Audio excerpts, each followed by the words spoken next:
বিশ্বকাপ ফাইনাল শেষ, কিন্তু আসল বিতর্ক যেন তখনই শুরু। আর্জেন্টিনার লাখো সমর্থকের দাবি এটা একটা শুধু হার ছিল না, বরং এর পেছনে ছিল ভয়ঙ্কর আন্তর্জাতিক ষড়যন্ত্র। ফিফা, রাজনীতি, বেটিং, এমনকি কালো জাদু পর্যন্ত সবকিছুই এখন আলোচনায়। কিন্তু প্রশ্ন হলো, এগুলোর কোনো সত্যতা আছে নাকি সবই কল্পনা? প্রথমে আসি সেই গোললাইন বিতর্ক। অনেক সমর্থকের দাবি ম্যাচের এক গুরুত্বপূর্ণ মুহূর্তে বলটি আসলে পুরোপুরি গোললাইন অতিক্রম করেছিল। কেউ বলছেন বলের ছায়া দেখে বোঝা যায়, আবার কেউ দাবি করছেন বলের ভেতরে থাকা ট্র্যাকিং চিপ নাকি নিয়ন্ত্রণ করা সম্ভব।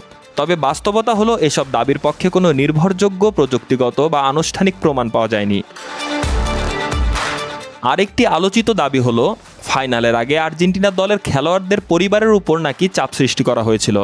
এমনকি অনেক পরিবারের সদস্য স্টেডিয়ামে যায়নি বলেও দাবি করা হয়।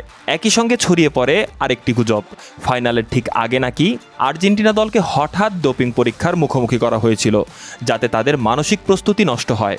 কিন্তু ফিফা জানিয়েছে এটি ছিল টুর্নামেন্টের নিয়মিত প্রোটোকলের অংশ। আর্জেন্টিনা দলও এ বিষয়ে কোনো আনুষ্ঠানিক অভিযোগ করেনি।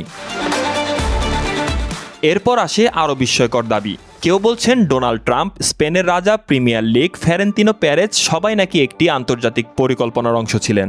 আবার কারো দাবি ফিফা আগে থেকে ঠিক করে রেখেছিল যে কোনো দল টানা দুবার বিশ্বকাপ জিততে পারবে না।